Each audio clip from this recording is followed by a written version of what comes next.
एक बार गौतम बुद्ध अपने शिष्यों के साथ किसी पर्वतीय स्थल पर ठहरे थे। शाम के समय वह अपने एक शिष्य के साथ भ्रमण के लिए निकले।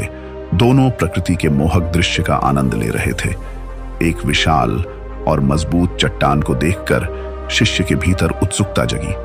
उसने गौतम बुद्ध से पूछा, इन चट्टानों पर तो किसी का शासन नहीं होगा क्योंकि ये अटल, अविचल और कठोर हैं। शिष्य की बात सुनकर गौतम बुद्ध बोले, नहीं, इन शक्तिशाली चट्टानों पर भी किसी का शासन है।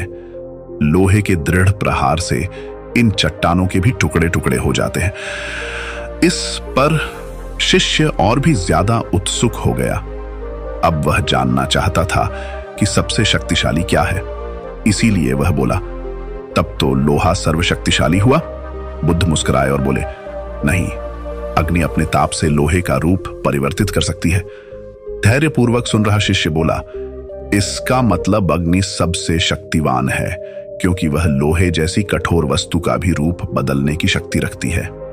बुद्ध ने फिर उसी भाव से उत्तर दिया, नहीं, अग्नि सबसे शक्तिशाली नहीं है क्योंकि जल अग्नि की उष्णता को शीतलता में परिवर्तित कर देता है तथा अग्नि को शांत कर देता है।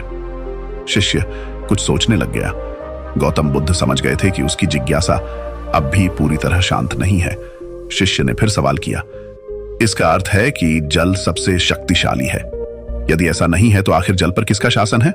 गौतम बुद्ध ने उत्तर दिया, वायु का वेग जल की दिशा को बदल देता है। शिष्य कुछ कहता, इससे पहले ही बुद्ध ने कहा, अब तुम कहोगे पवन सबसे शक्तिशाली हुआ। नहीं, पवन सबसे शक्तिशाली नहीं है। सबसे शक्तिशाली है मनुष्य की संकल्प शक्ति, क्योंकि इसी से पृथ्वी, जल, वायु, अग्नि इत्यादि को नियंत्रित किया जा सकता है। अगर आपको हमारा वीडियो अच्छा लगता है तो सब्सक्राइब जरूर करें।